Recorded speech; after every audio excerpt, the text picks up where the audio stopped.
A las 7 de la mañana con 38 minutos. El Senado de la República está presentando una controversia por el caso Banamex Citigroup.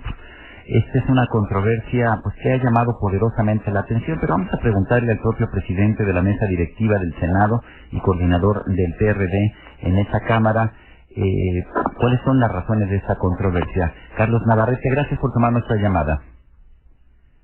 Carlos Navarrete, ¿me escuchas?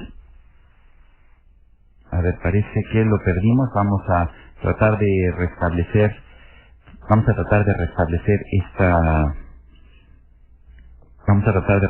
precisamente esta llamada. Es Carlos Navarrete, presidente de la mesa directiva del Senado.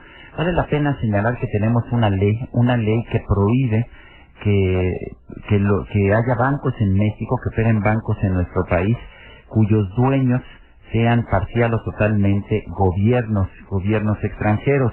Resulta que con los rescates bancarios que hubo en Estados Unidos y en otros países del mundo, pues varios de estos bancos quedaron en esta situación. El más importante es Banamex, que es propiedad de Citigroup, y esta es una empresa de la cual el gobierno estadounidense adquirió una parte importante de la propiedad en el rescate bancario que se llevó a cabo este año en ese país. Ya tenemos en la línea telefónica a Carlos Navarrete, presidente de la mesa directiva del Senado. Carlos, gracias por tomar nuestra llamada. Sergio, al contrario, muchas gracias. Buenos días a todos. A ver, cuéntanos, para empezar, creo que esta controversia que se está presentando sobre el caso Banamex Citigroup la está promoviendo el Senado de manera unánime. Todos los partidos están participando, me parece interesante. Así es. ¿Cómo se logró esto? ¿Cómo lograste esto?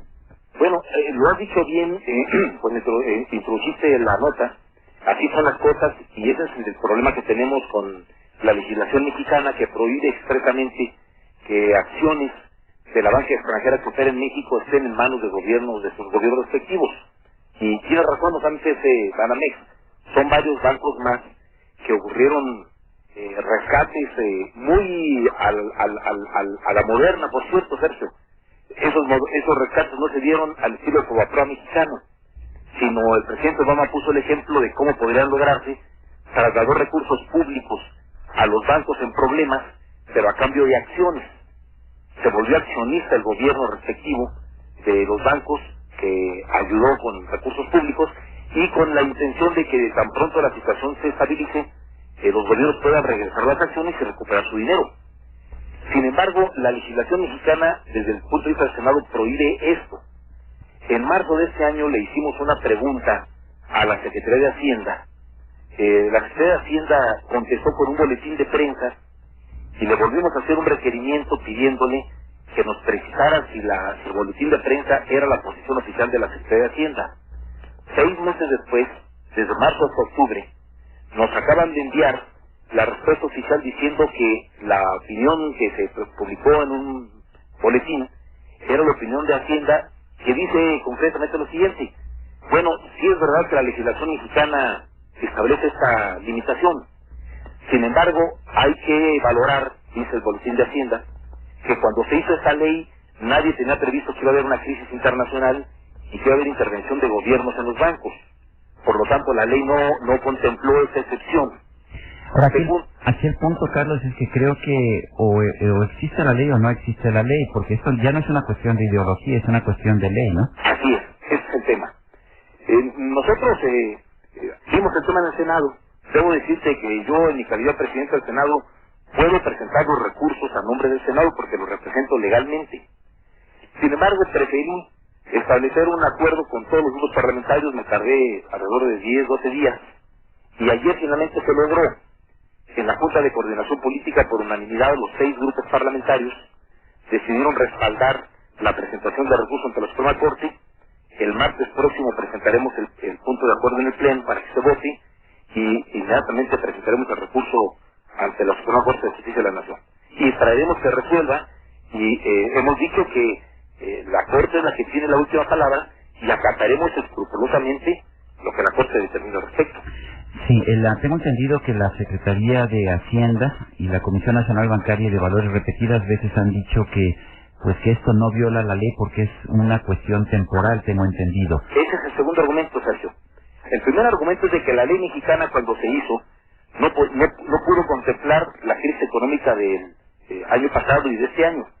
El segundo argumento es de que no, por ser temporal, no será una intervención permanente que pretenda tener una presencia por mucho tiempo en los bancos. Eso se revertirá en un tiempo. Y el tercer argumento, que es muy interesante, y creo que la Corte va a analizarlo con un todo detenimiento, dice la Secretaría de Hacienda: sin embargo, tal vez sea necesario ir a una reforma que precise las excepciones, y pronto presentaremos una iniciativa para efectuar esta prohibición en los casos como los que la crisis económica general. O sea, hay una aceptación tácita de que hay una violación a la ley y que es necesario modificarla, pero en tanto no se modifique la ley mexicana, Sergio, está violándose y hay que determinar qué hacemos al respecto. Claro. Carlos, te voy a pedir un favor. Quítate tu cachucha de presidente del Senado y ponte la de coordinador de senadores del PRD. ¿Te parece? Me parece bien. Bueno, y ahora dime, presentaron ustedes una propuesta alternativa de presupuesto para el 2010. ¿Cuáles son los detalles de esta propuesta? Mira, aún no la completamos de manera total, Sergio. Antier se llevó a cabo la primera reunión entre senadores del PRD y diputados del PRD convocados por la dirigencia nacional del partido con el presidente Jesús Ortega. Estuvimos Alejandro Encinas y yo, los vicecoordinadores, los diputados senadores encargados de los temas económicos. Ya le dimos una primera pasada, pero la verdad es que no hemos completado porque la primera pasada apenas entró a ver qué podríamos aceptar del paquete propuesto por el gobierno y qué no aceptaríamos. Pero falta quizá la parte más importante, que vamos a proponer adicionalmente a lo que el gobierno presentó. Por eso, yo no he querido avanzar demasiado en las definiciones porque quiero que se lleve a cabo la segunda reunión, que estará llevándose a cabo mañana viernes y el sábado otra más. Y estoy seguro que el lunes podremos presentar la propuesta integral, tema a tema y punto a punto. Carlos, Mario Di Constanzo preparó una propuesta, el diputado Mario Di Constanzo. ¿La están usando ustedes como base o su propuesta es independiente de ella? No, es independiente de ellos. Eso es. El diputado Di Constanzo pertenece al Partido del Trabajo y ellos tienen su propia ruta, su propio tono y su propia propuesta. Esta propuesta que estamos preparando es una propuesta estrictamente PRD, tomando en cuenta varios documentos. Te pongo, por ejemplo, estamos tomando como referencia un documento que diversos especialistas convocados por la UNAM presentaron hace unos días a las dos cámaras. Y estamos también evaluando otros documentos de especialistas que convocamos para que nos ayudaran. De tal manera que el procedimiento es terminar de evaluar el paquete del gobierno para determinar qué sí, qué no, y luego hacer las propuestas suplementarias que nosotros pensamos tienen que adoptarse y que no vienen en el paquete. Y a partir de ahí desplegar un intenso trabajo de cabildeo legislativo buscando la construcción de mayorías parlamentarias, primero en la Cámara de Diputados y después en la Cámara de Senadores. Bueno, pues yo te agradezco, Carlos Navarrete, coordinador de los senadores del PRD, presidente de la mesa directiva del Senado, por haber tomado nuestra llamada. Me dio mucho gusto verte el otro día y darte un abrazo personalmente. Lo sé muy bien, me dio también gusto saludarte personalmente porque a veces, aunque nos escuchamos y nos vemos, todos tenemos oportunidad de saludarnos personalmente. Pues pero eso también, cierto. Buenos días. Bueno, gracias. Es Carlos Navarrete, él es presidente del Senado. Nos llama Jorge González.